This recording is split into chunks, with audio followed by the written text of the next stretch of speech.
Welcome to Deep Thought. You have an advantage when people underestimate your intelligence. Yeah, let me bring a little petty Rom into it. But you know what? I was inspired to do this because I saw something on IG, a clip, someone was talking about that. You know, when someone underestimates your intelligence. And, you know, I got a story behind it. Because as an aside, when I talk, I only talk from experience. I only talk from experience. It's even rare I even talk from what I read, because usually when I read stuff in books, it just confirms what I was seeing anyway. I'm big on qualitative research, which is why people call me the field master. And for sociologists and anthropologists, that just means field research. So that is a science. When you just go out, you experience the stuff. But I never forget, and I've said it before, I had worked, one of the jobs I can talk about when I was working at the Department of Justice, the Civil Rights Division, Disability Rights Section. And we would get people who worked there, the attorneys, paralegals, clerks. We would always have different seminars to come in. We actually had one, it was a comedian just to tell us how to relax. And, you know, I remember one good one was from an FBI agent who was teaching us about how to read body language and everything. But one, it was a negotiation because, you know, my main job there, I was doing negotiations. And so we had a definite seminar on how to be better at it. Now, I never forget, we went through it, and then we had the exercises. And I remember it came down to me and, two attorneys. So it was basically me and one attorney against this other one. Nobody wanted to partner with her. It was probably some bias. And let's just be real, because this was the disability rights section. Very sweet woman, but she was slightly overweight and she used a wheelchair. But very sweet, very pleasant demeanor, right? Very pleasant. And you wouldn't think much about it. Like, she was one of the sweetest human beings you ever want to meet, but deadly as an attorney. So we had this exercise. Basically, we had to out negotiate her. So me and this other attorney, we sitting there and we think we got her and everything. Man, she played us. She straight played us. And it's actually a negotiation technique, you know, to act like whatever. In fact, there was another negotiation seminar that we did, and this negotiator who was involved in some high-level international cases, he said the two greatest words you can use in negotiation is, the first one is, huh? And the second one is, what? Basically acting dumb. Acting dumb. And like I said, she played us. She played us. She straight got what she wanted out of the negotiation. Because we looked at her, she looked sweet. She's in a wheelchair, you know, can give off that helpless feeling somewhat. But if she had that pleasant smile, she was one of the most ruthless attorneys we had. She got what she wanted. But look, here was the thing, right? Here was the thing. We underestimated her. And see, when people underestimate you and how intelligent you are, you have an advantage. And I ain't gonna lie, I do that a lot. People will say it constantly. It's like, oh, I didn't know you carried it like that. Or I didn't know you were smart like that. Shit, I've had people call me thug, blue collar, didn't think I knew much.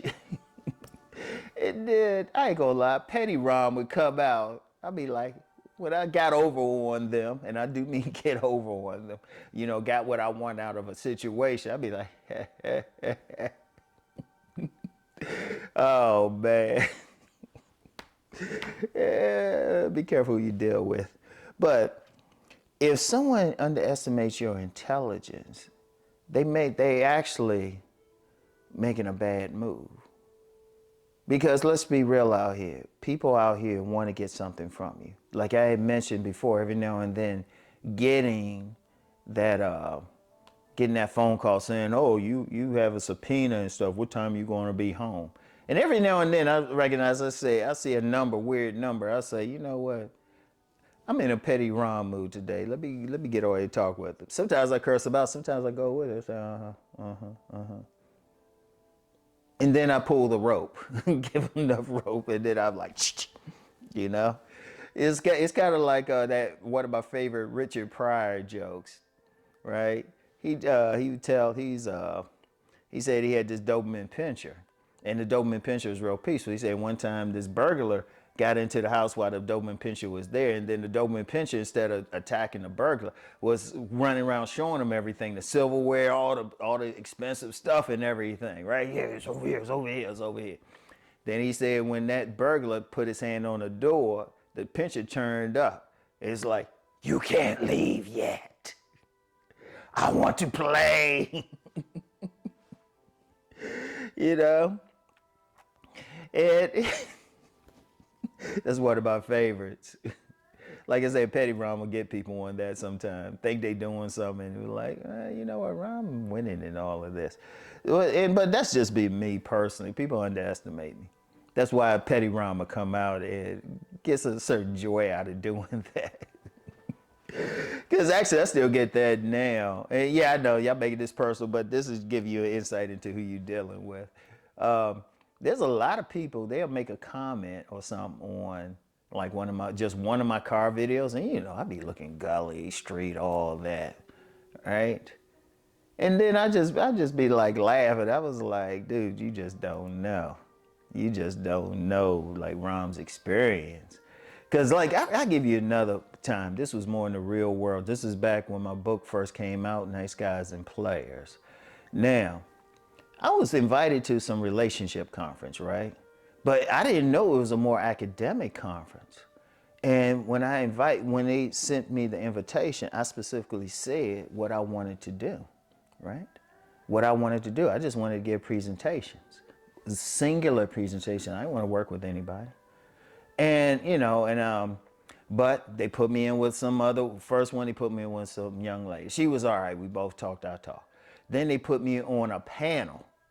They put me on a panel with a bunch of PhDs. And I was like, I didn't ask for this. And I was just saying, you know what, I can go with the flow.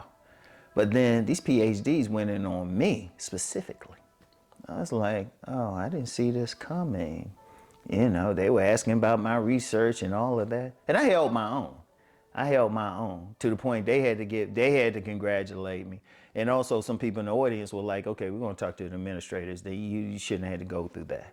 But they underestimated who they were dealing with. Because my advanced degree wasn't in what theirs was.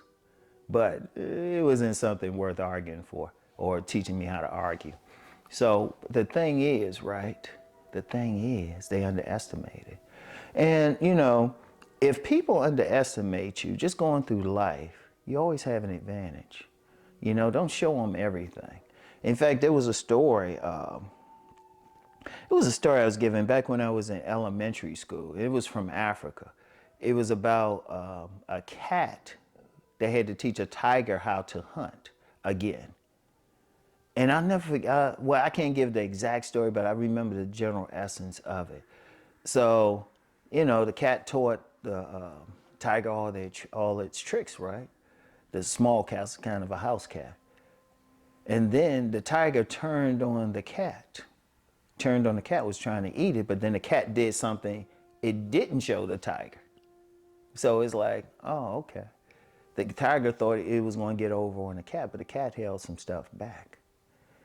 You know? So that's important. And so as long as people just going through life, I mean, it's a sad thing really, but let's be real. I mean, we can talk about, oh, everybody should be good out here and all that. So many people try and get over on you, one way or the other.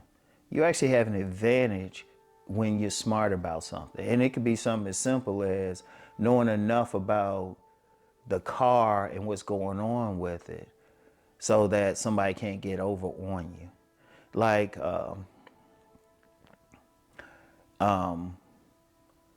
I remember one time I was driving, it was when I was younger, I was driving a car, there was a leak in there, and I thought it was a radiator. And I didn't know as much about the car at the time. I didn't know as much about like leaks and stuff. And you know, I took it to one place and the guy just said, oh yeah, it's a radiator. And in fact, a couple places said, oh, it's a radiator, it's a radiator. And I kept saying, now, like I said, I ain't know everything, but I said something was wrong. But they would have got over on me if I took it into. I took it to one guy, he was honest, he said, it's just a hose. And I was like, okay. Because I knew enough, but they were trying to take advantage. They were trying to get over, you know? Because I wasn't sure, like I said, I wasn't precisely sure, because I would have fixed it myself if I was precisely sure. But I couldn't tell the way the car was, and it was like a Chevy Nova. I couldn't tell, but I knew enough that it was like, no, I don't think it's a radiator. But they were telling me that. They could have got over on me. Finally got it to a guy who looked at it. It was like, oh, no, it's just this. It was a simple thing. But, you know, the thing was, people try to get over on you. And if you have just knowledge of stuff, if you have an advantage, you know when somebody is trying to do that. You know what you can do. You always have that advantage. And when you're dealing with other people, honestly, it's better to overestimate them, because you can get played the same way. It's better to overestimate them or sit back and see what you're actually dealing with before making a statement or making an assumption. It's better to, and then if they don't reach whatever you think they were, okay, cool. But don't underestimate anyone, no one. I don't care who it is, what they do. Just sit back and just be quiet about it, you know? Like when I'm dealing with people, I'll just sit back and let them talk. I'll just let them talk, you know? And whatever they say, I don't show any a reaction to them. You know, so, because I don't want to be in a position where I'm making assumptions and overestimating them, and they could actually be dangerous to me in some way or another. But at the same time, you know, you had an advantage if you know more than someone trying to get over on you. You have an advantage because they underestimate you. And like I said, just in the world today, I mean, it could be anywhere. It could be just socially. It could be in relationships. It could be business.